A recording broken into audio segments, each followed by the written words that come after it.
जय माई की, जय मां कामाख्या। क्या सच में 108 हल्दी की गांठ का अखंड बगलामुखी यज्ञ 11 माला के बराबर फल दे सकता है? क्या यह सच है? यह तांत्रिक हवन विधि क्यों मानी जाती है? शत्रुबाधा नाश की तेज साधना सिर्फ एक माला में 11 माला की शक्ति। इस रहस्य को बहुत ही कम लोग अपने जीवन में जानते हैं। अगर विधि सही हो तो हल्दी हवन से अद्भुत परिणाम कैसे मिलते हैं? नमस्कार दोस्तों, स्वागत है आपका मां बगलामुखी के यूट्यूब चैनल में।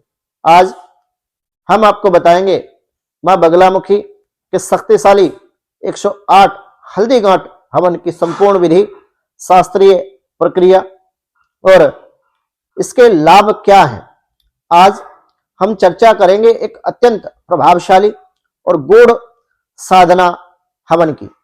108 हल्दी की गांठ का अखंड हवन तंत्र शास्त्र में हल्दी को देवी बगलामुखी शक्ति का प्रतीक माना गया है और विशेष मंत्रों के साथ किया गया यह अखंड यज्ञ साधक के जीवन से संपूर्ण बाधाओं से मुक्ति दिलाने का काम करता है, आत्मबल और तेज प्रदान करता है। हल्दी का रंग पीला है जो मां बगलामुखी की ऊर्जा का प्रतीक माना जाता है। पीत रंग मां बगलामुखी पीतांबरा को अत्यधिक प्रिय है। 108 संख्या पूर्णता और दिव्य चक्र का संकेत हमारे जीवन में देती है। जब 108 हल्दी की गांठ से यज्ञ किया जाता है तो साधक की प्रार्थना और मंत्र ऊर्जा अग्नि के माध्यम से सूक्ष्म जगत तक पहुंचाने का काम करती है। इसी कारण इसे कई परंपराओं में 11 माला के जप के बराबर प्रभावशाली शक्तिशाली यज्ञ माना जाता है। परंतु यह परिणाम साधक की श्रद्धा, निष्ठा, विश्वास और कार्यशैली एवं पूजा की शैली पर निर्भर करता है और श्रद्धा और शुद्ध विधि पर भी निर्भर करता है। हमारा प्रयोजन भी शुद्ध, सात्विक और शास्त्र उचित होना परम आवश्यक है। इस हवन के लिए 108 हल्दी की गांठ, शुद्ध देसी घी, पीली सरसों, छार छबीला, गुग्गल, लोबान, जटामासी, सफेद तिल और अन्य कुछ विशेष सामग्रियां जिसका मैं इस एपिसोड के माध्यम से वर्णन नहीं कर सकता। हवन कुंड और आम की समिधा, पीला आसन, मां बगलामुखी देवी के बीज मंत्र से दीक्षित होना परम आवश्यक है। या बगलामुखी गायत्री से यह हवन किया जा सकता है। हवन से पहले स्नान आदि करके निवृत्त हो, स्वच्छ वस्त्र पीले रंग के धारण करें और स्थान की शुद्धि करना भी परम आवश्यक है।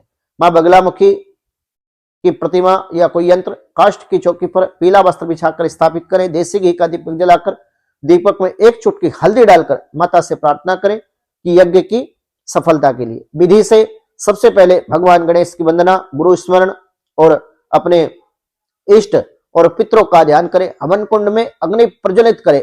पूजन उपरांत जो पूजन की विधि है, ओम से प्रारंभिक आहुति दी जाती है। इसके बाद प्रत्येक हल्दी की गांठ को घी में स्पर्श कराकर निर्धारित मंत्र के द्वारा भगवती बगलामुखी के मूल मंत्र से दीक्षित होना परम आवश्यक है।